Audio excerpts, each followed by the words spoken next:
Hey everybody, I don't usually do car videos on repair, but I do quite a bit of this stuff. This customer brought me this 06 Lincoln Town car because the back floorboard was puddling water. It just fell up.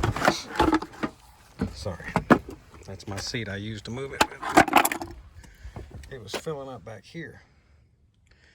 And come to find out, I'd worked all the seals around the doors, adjusted everything, and just couldn't figure out how the water was getting in there. And then I decided I was going to pull the carpet out. So I took the front seat out, and this bolt broke off getting the seat out.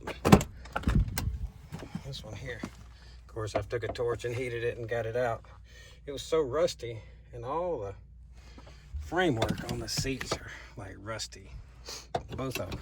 That's the passenger seat, the driver's seat just as bad. And the front floorboard was full of water, and it was running over and settling in the back because it's lower. And you ever have one of these, a Crown Vic, Grand Marquis of these styles that leak water in the driver's floorboard? There's a grommet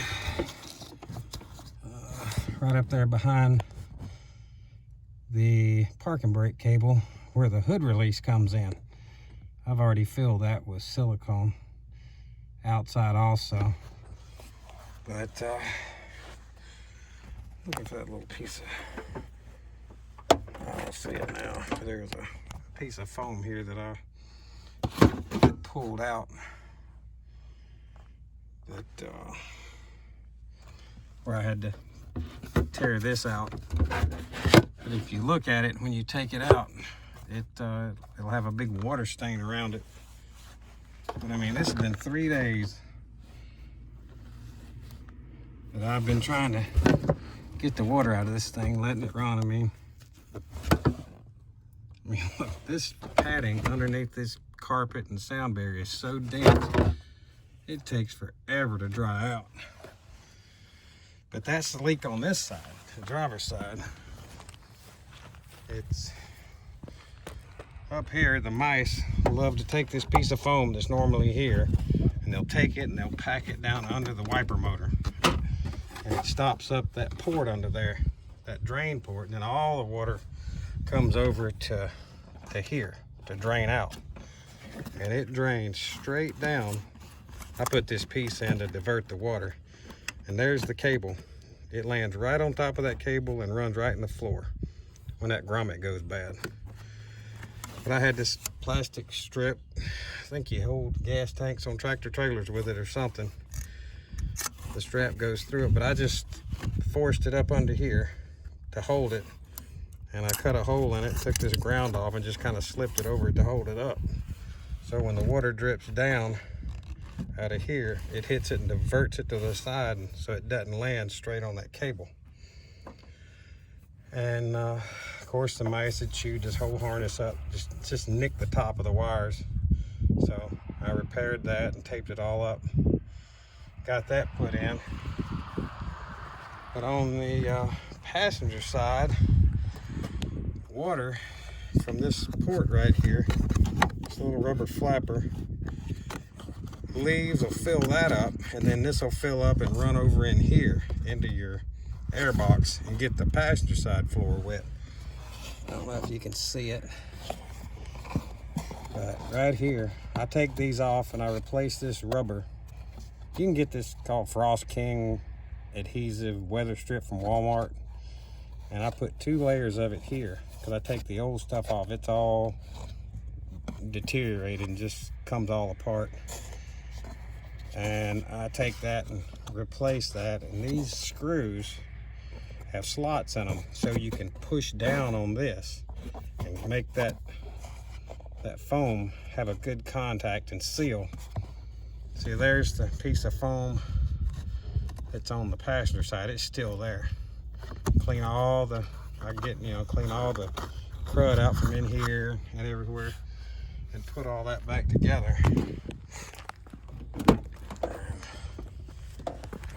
I mean, you can see the water's been in this floor for a while.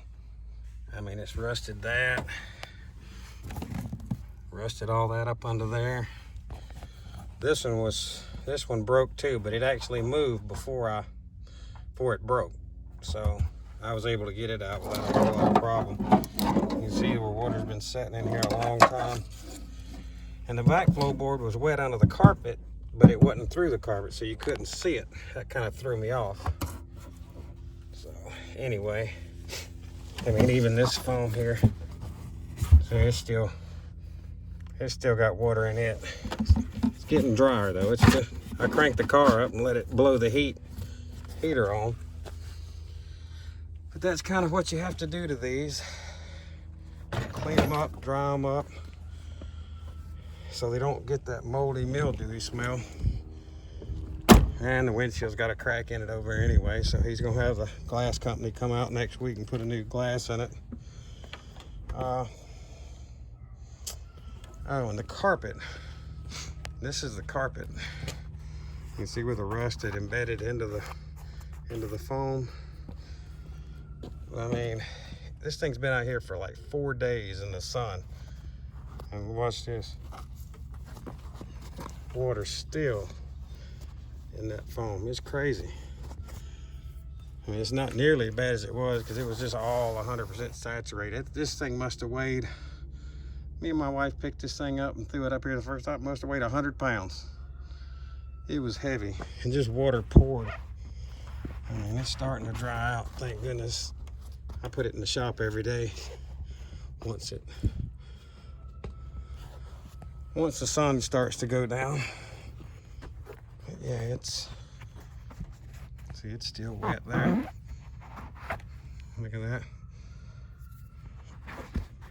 Just keep at it. A lot of this stuff gets brought to me because most shops around doesn't want to spend the time to fix stuff. They just want the gravy, you know? And I'm all about taking care of what the customer wants. If he wants it fixed, I'll fix it. But anyway, guys, thanks for watching. It's just one of my projects. One of my many projects. I work on these old Greyhound buses too. We have that one. We have that 1960 model. And I have that old 47 model back there. But anyway, thanks for watching. Subscribe, ring the bell. If you like it, give it a thumbs up. If you don't, give it a thumbs down, but just let me know what I did wrong. Maybe I can make it better for you. Have a great day.